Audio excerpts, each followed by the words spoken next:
The first time I walked into a spring house outside Mount Hope, Ohio, in August, I expected the usual mechanical noise. What I found instead changed something in me. The air felt cool and mineral damp. I could smell wet limestone, old wood, and clean earth. Water moved somewhere below the floor with a soft sound that never turned into a hum. Light came through a narrow door in one pale sheet. I stood there for 12 minutes looking for the compressor. It wasn't there. And that's when I understood I'd been wrong about everything. I had spent years thinking cooling meant force, bigger coils, bigger motors, more refrigerant, more money leaving your account every July. Then I stepped into a building that held the same calm temperature without a single roaring box outside. Not once. I've been going back to Holmes County every summer for 3 years, and every time I find something the building industry forgot on purpose. Here's the promise. You can use the temperature under your own yard to slash the hours your air conditioner runs. In the right setup, that drop reaches 90%. And yes, this works even if your house was built 50 years ago. It still works if you live in a city. It still works if you've never done this before. Stay with me. Because what I found in Holmes County uses the same physics the Persians used more than 2,000 years ago. The science is embarrassingly simple. A few feet below grade, the Earth stops behaving like the weather and starts behaving like storage. Natural Resources Canada explained this in its 2021 Earth-to-Air Thermal Exchanger Guide. Soil temperatures become fairly constant below 2 meters. The guide recommends burying tubes at least 1.5 meters deep, with little extra gain beyond 3.5 meters. That means summer air at 94 degrees can meet soil that still sits near the annual mean. It loses heat fast. Think about your car radiator. Now reverse it. Instead of dumping engine heat into outside air, you dump outside heat into cool soil. The Department of Energy still measures ground source systems by a coefficient of performance of 3 to 6. That means 3 to 6 units of heating or cooling for every 1 unit of electricity. Conventional air source equipment usually lives much lower. Your buried run uses the same heat sink before the compressor even starts. The Canadian guide modeled up to a 10 degrees Celsius drop in the first 30 meters. It saw that result in a small tube under the right conditions. That is 18 degrees Fahrenheit. With only a small fan pushing air, you are getting a massive cooling effect before you buy a single expensive machine hour. That knowledge never disappeared. It was written out of the manual. It was waiting. That gap represents a massive market in equipment, replacement parts, and service every year. And that is why you have never heard of this. Soil is not magic. It is a battery. The same 2021 Canadian guide breaks down why. Quartz moves heat at about 3.0 watts per meter Kelvin. Air moves it at about 0.026. Moisture changes everything. When soil gets denser and wetter, heat moves faster into the earth and away from the airstream. The guide cites cooling studies on tighter sand around a buried tube. Heat transfer improved by 12%, then 28% compared with loose fill. That is not folklore. That is material science. Your body already understands the principle. Put one dry shirt on in summer and one damp bandana on your neck. The bandana pulls heat away faster because water and contact matter. Earth-coupled cooling works the same way. You are not trying to create cold. You are trying to move heat into a better sink. That difference changes everything. There is another number nobody mentions. The same guide points to international work on net zero buildings. Earth-based cooling and heating show up in less than 20% of them. Not because the physics is weak, because designers still treat passive systems like a niche experiment. A niche is easier to ignore. A compressor is easier to invoice. That is why old houses often feel wiser than new ones. Builders once chased shade, crossflow, cellar mass, and protected porches first. Machinery came later. Then the machinery became the design. Then the design forgot the ground existed. That knowledge never disappeared. It was set aside. It was waiting. I saw the living proof in Holmes County near Berlin and Mount Hope. Outside, the gravel lane shimmered in the sun, and the metal on my truck door was too hot to touch. Inside a banked stone outbuilding, the air sat in the mid-50s. It was quiet and even. The only sound came from water and one screen door tapping its frame. No condenser, no attic roar, no rush of air from ceiling vents. I asked Eli why it stayed that way. He smiled and rested one hand on the door frame. Then he told me, "You keep the sun off it. You keep the earth around it. You let the cool do the work." After that, he showed me the backside. The grade rose almost to the eaves. His father used it. His grandfather used it. 4 generations, he said, without needing permission from anybody. That line came from families who carried building habits from Canton Bern and the Palatinate into Pennsylvania and later into Ohio. The paper trail is there too. The Pennsylvania Historical and Museum Commission's Lancaster Plain Context Study from 2010 still records spring houses, potato cellars, and banked outbuildings. It treats them as normal farm equipment across the region. Nobody told you. Not your builder, not your contractor, not the man who sold you a bigger outdoor unit. I asked another farmer, Jacob, what happened when the power went out in a heat wave. He looked at me like I had asked the wrong question. Then he said the cellar never cared. That sentence stayed with me. The cellar never cared. Your outdoor unit cares, your breaker cares, your utility bill cares. The earth does not. That afternoon, I stepped from a lane near 90 degrees into a storage room held steady in the mid-50s. The change hit my skin first. Then it hit the back of my eyes. Then it hit my pride. I had spent years accepting the loud answer because the loud answer had a brand name. The quiet answer had stone, grade, water, and habit. It never needed a brochure. There is nothing romantic about that. It is practical. The University of Alaska Fairbanks still teaches root cellar storage around 32 to 40 degrees for vegetables. Pennsylvania field guides still describe below frost earth as a natural holding temperature around 50 to 55 degrees. Those are not survival fantasies. Those are extension facts. When you feel those temperatures with your own hands, a buried cooling run stops sounding weird. It starts sounding overdue. Go back far enough, and the pattern becomes impossible to ignore. In Yazd, Persian builders paired wind catchers with subterranean water channels and dropped air through tall towers into cooler space below. One surviving wind catcher at Dowlatabad still rises about 33 meters, and the principle never changed. Catch moving air. Move it downward. Let mass and moisture pull the temperature down before it reaches the body. Now shift to ancient Egypt. Researchers traced early wind-catching forms there more than 3,300 years ago. The opening faced the prevailing wind, the shaft guided it inward, and the building did the rest. No compressor, no refrigerant, just pressure, shade, and stored cool. The Persians didn't read this in a textbook. They figured it out the way all real knowledge gets discovered, by paying attention to what the earth was already doing. Romans arrived at a related answer from another direction. They leaned on thick masonry, shaded courtyards, and below-grade storage to blunt midday heat and hold night cool longer. Different culture, different materials, same lesson.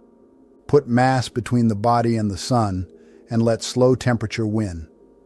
Every civilization that mastered desert heat arrived at the same answer independently. The Amish never forgot. They carried it from Canton Bern and the Palatinate to Pennsylvania and Ohio about 300 years ago. They kept building it because it worked. They never needed anyone's permission to do what made sense. Now comes the part that should make you angry. In 1906, Buffalo Forge secured Willis Carrier's patent for apparatus for treating air, Patent 808897. That patent protected the business model built around manufactured cooling. Passive buildings threatened more than a machine sale. By 1938, Fortune reported Carrier's gross at $17.5 million. By 1952, residential air conditioning sales reached $1.25 billion. Every house that cooled itself threatened that climb.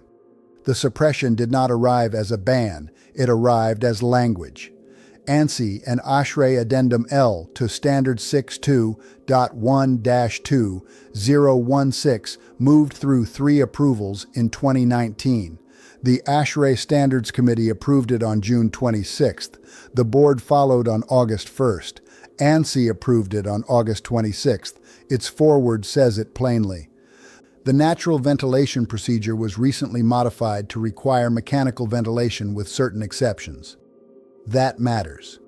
Section 6.4 then pulls natural ventilation back toward mechanical systems. Only narrow carve-outs remain. Read that again slowly. A building can breathe on its own. The code path still pulls you back toward machinery. That is how useful knowledge gets erased in modern America. Not because it failed, because recurring equipment markets needed a permanent seat at the table. The Allies were real.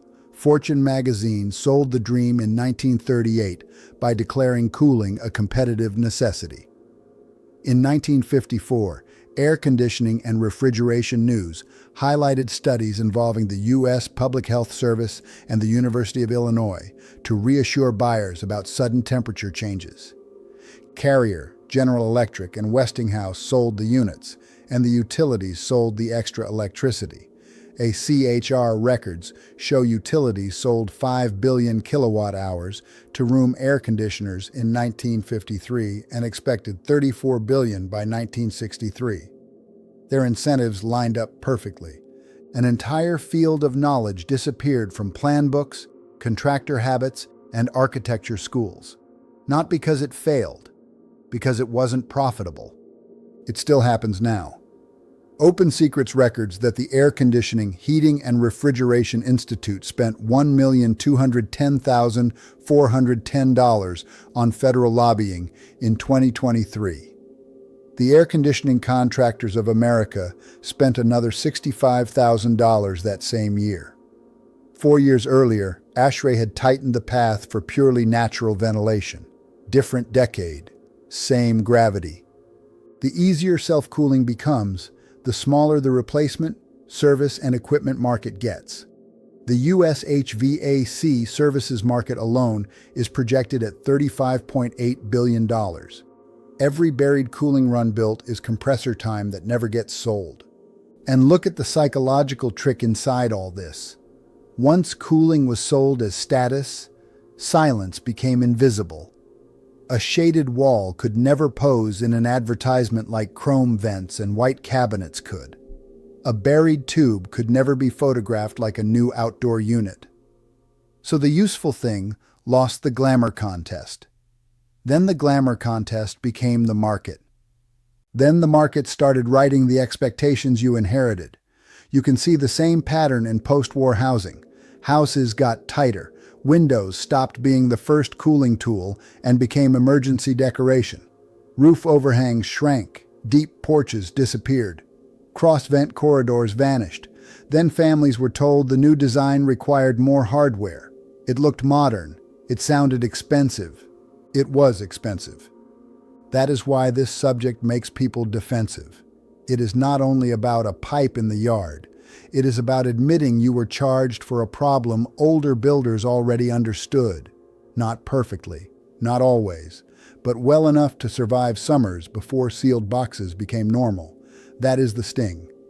Now, if you already own a house and you're thinking this only applies to people with land, stay with me, because this next part is specifically for you. You don't need to tear up your foundation, rip out your existing system, or buy equipment. You need a yard, a drill, and a weekend. Here is the retrofit I would build first. Pick the shadiest side of your yard, preferably the north or east side, and mark a trench 30 to 36 feet long. Dig until the top of the pipe will sit 5.5 to 6 feet below grade. Give the run a steady fall of 1 inch every 8 feet. That is roughly a 1% slope. It keeps condensation from sitting inside the line. Then lay a smooth wall 6-inch HDPE or SDR35 sewer pipe, not corrugated drain tile, from the intake pit toward the house. Smooth wall pipe is not optional. Corrugated drain tile causes standing condensate, biofilm, and mold. At the far end, set the intake 18 to 24 inches above finished grade under a simple hood with stainless insect screen. At the house end, pass through the rim joist with a 6.25-inch sleeve of Schedule 40 PVC. Seal the gap with butyl tape and exterior silicone. Before the air reaches your room, add a small filter box. Use a MERV 13 filter and a 20 to 38 watt inline duct fan.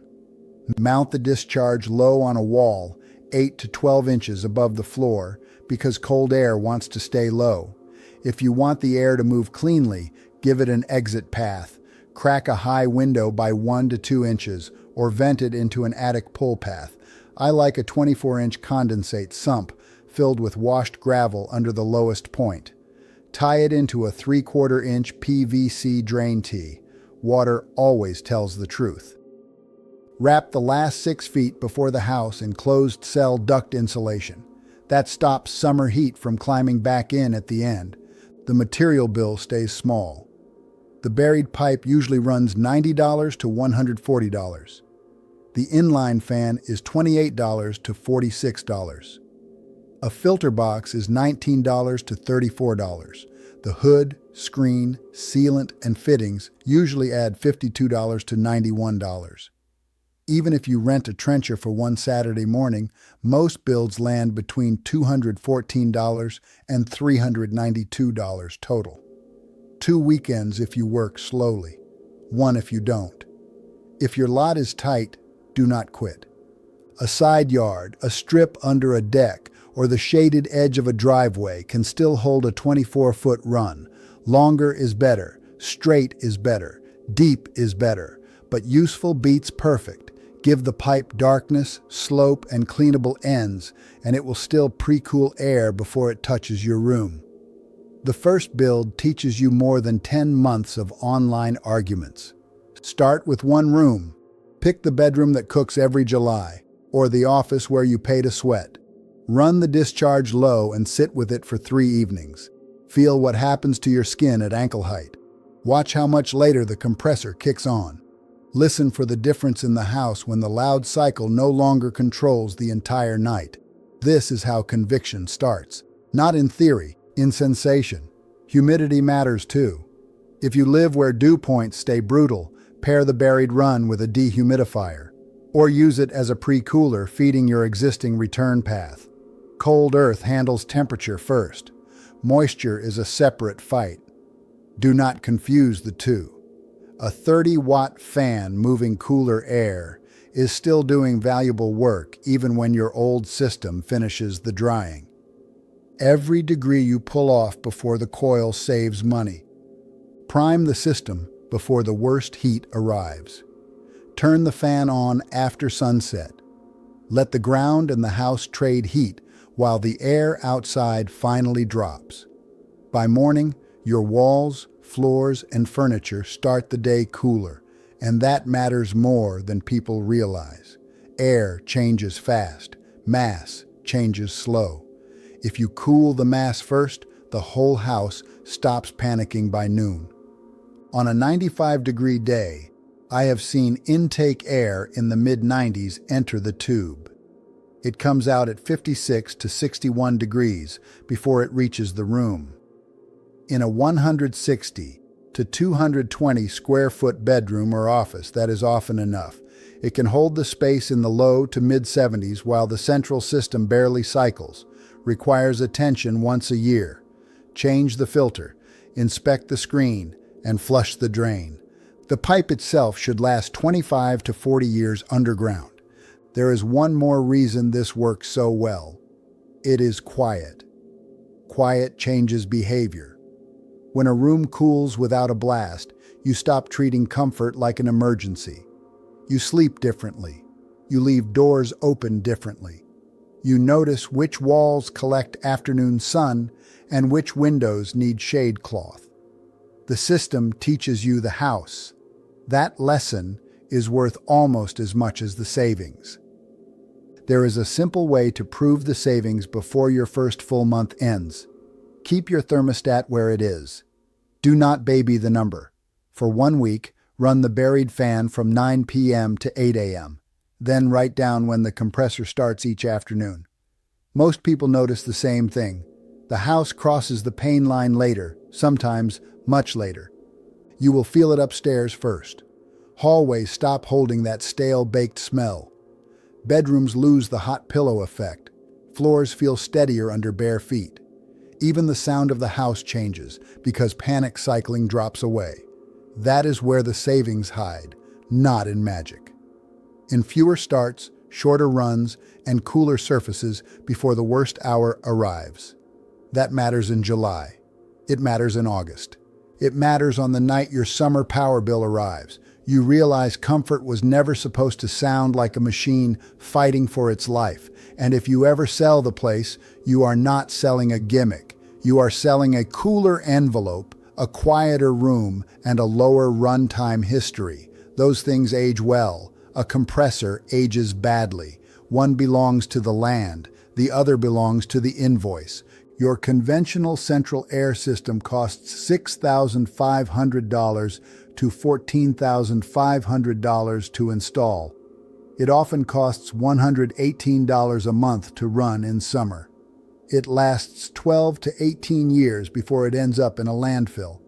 This costs $214 to $392 total. It lasts 25 to 40 years. Your choice.